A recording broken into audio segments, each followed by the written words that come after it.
नमस्कार मित्रों, नवग्रह और ज्योतिष ज्ञान में आपका हार्दिक अभिनंदन है। हमारी चर्चा आज ज्योतिष संशय को दूर करने के लिए चलने वाली है। यानी पिछले एपिसोडों में पढ़े हुए कुछ तर्कों को लेकर के आपके पास यदि कुछ भ्रम की स्थिति पैदा होती है तो उसको अपने छोटे से ज्ञान से दूर करने की मैं कोशिश करता हूं और करूंगा भी।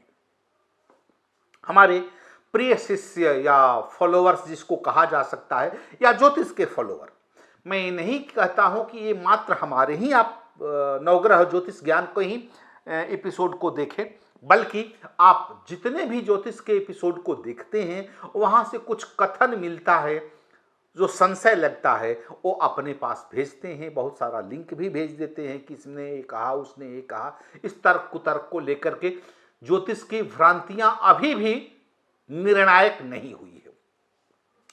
चलिए, एक सज्जन का प्रश्न है कि सिंह लगन में जब बुधादित्य योग बनता है, वह बुधादित्य योग 5th हाउस में बने, 2nd हाउस में बने, 11th हाउस में बने, तो यदि बुध बकरी हो तो उसका फल कैसा होगा? यह निजी प्रश्न लगता है या बनता भी है, होगा आपकी कुंडली में। चलिए, निजी प्रश्नों का समावेश यहां नहीं कहा जाएगा। थ्योरी के तौर पर बुध के पास जब बकरी हो जाता है तो उसका पावर जो होता है कम हो जाता है। बकरी होने का जो नीच के ग्रहों के साथ बकरी होने का पावर जो रहता है वह फलित रूप में इसलिए अच्छा हो जाता है कि उसको डेविलेशन का फल नहीं मिलता। यदि पाप स्थान में रहते हैं तो उसके फल को वह देने के लिए हमेशा उचित नहीं रहता। इसका मतलब यह नहीं कि वह राजयोग कारक वह हो जाए। विपरीत राजयोग कारक एक अच्छा गुण है, नीचभंग राजयोग कारक एक भरपाई है। यदि द्वितीय स्थान में बनता है सिंह लगन में तो इसका मतलब है कि कन्या में ये दोनों ग्रह होंगे। जातक लिखते हैं कि यह कमबस्ट नहीं है तो बहुत ही अच्छा फल मिलेगा, बशर्ते मैं अभी डिग्री पर कोई एक्सप्लेनेशन नहीं देता हूं कि यहां पर बैठे हुए दोनों प्लैनेट कितने डिग्री के हैं। मित्रों, एक और नया फंडा है, वहीं पर बैठा हुआ बुध और शुक्र सूर्य, इस दोनों के बीच से 2.5 × 8 के यानी 12-13 डिग्री से यदि ज्यादा बात होती है और उन दोनों के बीच में यदि 8th क्वाड्रेंट का रिलेशन बन जाता है तो डैमेज हो जाएगा। तीसरी बात, यदि आपके कुंडली में, इसी सज्जन के कुंडली में 5th हाउस में ये दोनों ग्रह की उपस्थिति हो और यहां पर कहीं भी बुध बकरी हो, अस्त न हो, तो वह कुल मिलाकर के अच्छा फल नहीं देगा। जितना उम्मीद की आप भरपाई करना चाहते हैं कि यहां पर हमारा बुधादित्य योग है, मैं राज्यों के अभियंता हूं या कारक हूं, लेकिन वह फल नहीं देगा क्योंकि वह बकरी है। वह जो हाउस पड़ेगा वह कुल मिलाकर के यदि देखा जाएगा तो बृहस्पति का हाउस पड़ेगा, और बृहस्पति के घर में जब भी सूर्य जाता है तो कुल मिलाकर के उम्दा पंचमेश का गुण रहता है। लग्नेश यदि पंचम में बैठे ये अच्छा है, लेकिन हर अच्छाई के पीछे एक बुराई छिपी हुई रहती है। बृहस्पति के घर में सूर्य या सूर्य के घर में बृहस्पति दमदार नहीं होता। भले ही वो आदमी अरबपति क्यों न हो, वह उसके घर में जन्मने की बात है, वह अपने पूंजी को, पैतृक पूंजी को दुगुना 3 गुना कर सकता है, लेकिन 100 गुना नहीं कर सकता, रख सकता है। उसमें कोई उसकी पूंजी यदि 10 गुना, 20 गुना, 50 गुना या मल्टीनेशनल कंपनी के डायरेक्टर तक पहुंचा देता है तो उस कंपनी में उस जातक का रोल नहीं, भले उसका केयर टेकर है, उसमें घर में कोई दूसरा आदमी होगा जिसके कारण से वह आगे की ओर कंपनी बढ़ती होगी।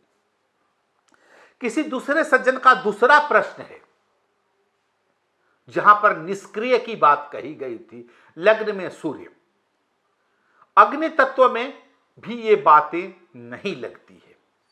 जहां भी सूर्य लग्न में रहता है उसमें अकेले निष्फल होता है, लेकिन दो ग्रहों के साथ उसमें जोग हो जाता है और वह निष्फल की बातें वहां पर खत्म हो जाती है।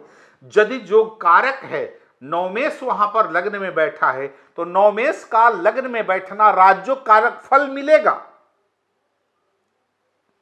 लेकिन मीन लग्न में सूर्य का वहां पर लग्न में बैठने पर वह फल नहीं मिलेगा। इसी तरीका से मकर लगन का सूर्य अष्टमेश होता है और लगन में बैठ गया तो ये भी निष्क्रिय होगा, अष्टमेश का फल नहीं मिलेगा। लेकिन मकर लगन में वहीं पर चंद्रमा के संग बैठ गया, अब ये दोनों फल देने लायक हो जाएंगे। इस तरीका की बात यदि कहा जाता है तो मूल त्रिकोण की भावना जो होती है सबसे ज्यादा लाभान्वित होती है। यदि पंचमेश या नवमेश बनकर के सूर्य वहां पर बैठता है तो यह एक नवपंचम योग की बातें होती हैं और यहां से वह व्यवस्था हो जाता है। जब भी कोई ग्रह थोड़ा अग्नि तत्व, पृथ्वी तत्व, जल तत्व और वायु तत्व के सिवा जल तत्व समझ लीजिए, एक को बैठाइए, कर्क को लग्न में बैठाइए तो दूसरी जलीय राशि क्या होती है? वृश्चिक होती है, उसकी 5वें में आ जाएगी। और तीसरी वृश्चिक मीन की राशि कहां चली जाएगी? वह 9वें में चली जाएगी। यानी पूरा का पूरा क्या हो गया? इसके त्रिकोण जो हो गए जल तत्व से भर गए। इसी तरीका से मित्रों, मेष को यदि शीर्षस्थ लग्न में रख देते हैं तो सिंह क्या हो जाता है?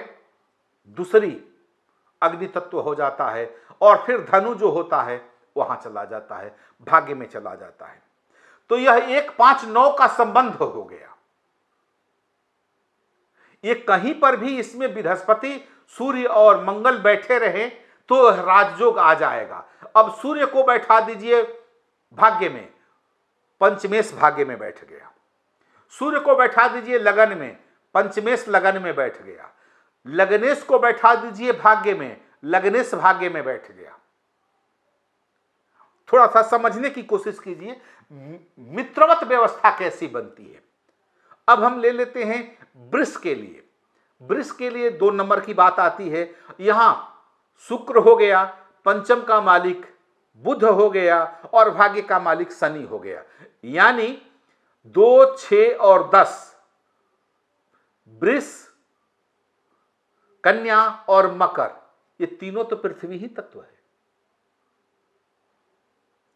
यानी इसके मालिकों को कहीं भी बैठा दीजिए 3 घरों में, यह तो एवन हो गया, जो गाया।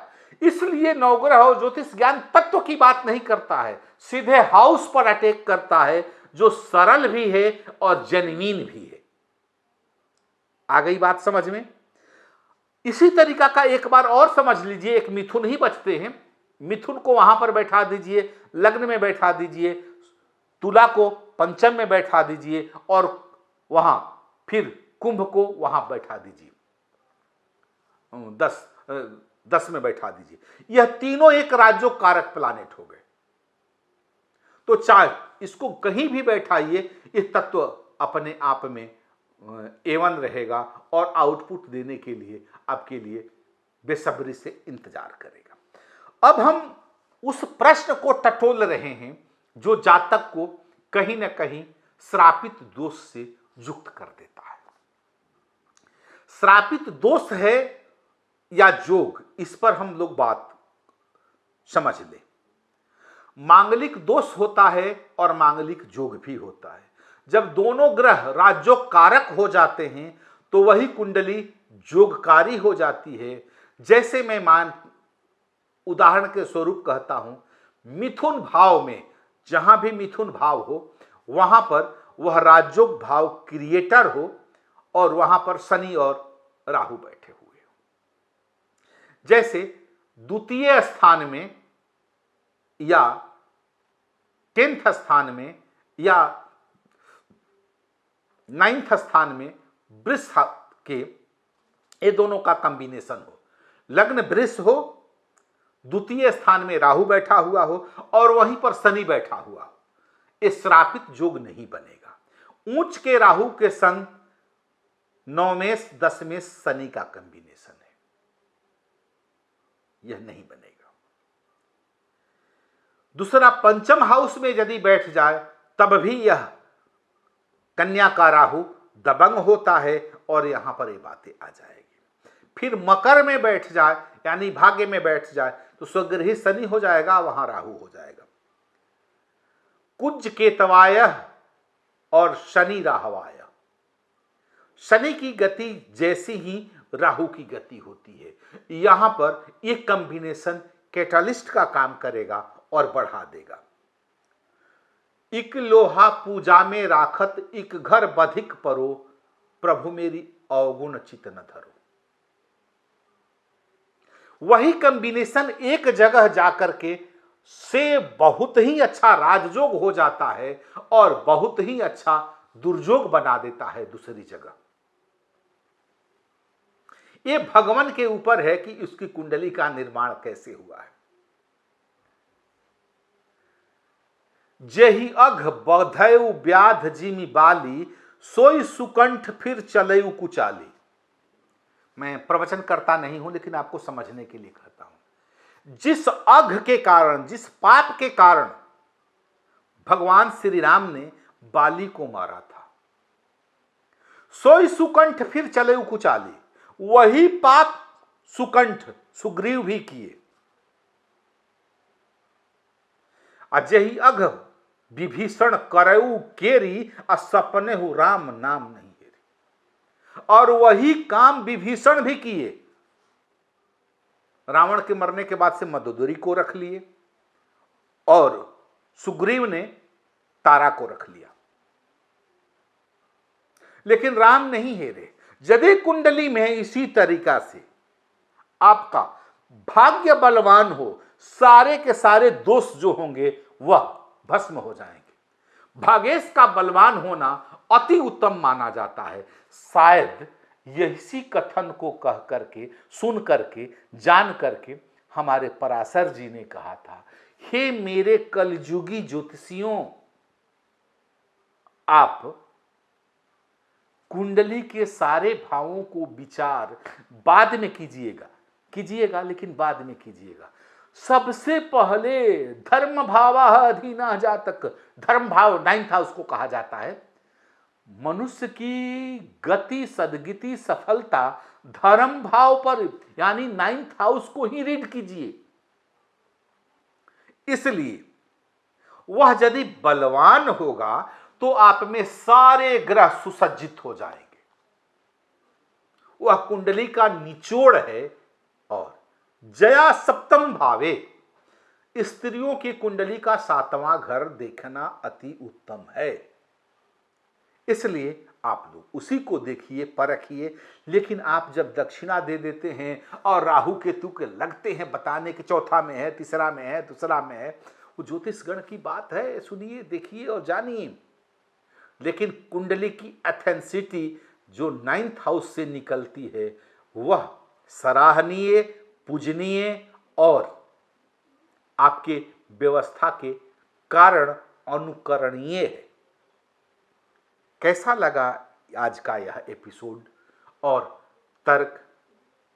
इस चीज को समझ करके आप इस कार्यक्रम को सब्सक्राइब कर लें, बेल आइकन को दबा करके दूसरे के यहाँ शेयर करने की पृष्ठभूमि जरूर तैयार कर लें। कल हम फिर मिलते हैं। आज्ञा दें केपी त्रिपाठी को। नमस्कार।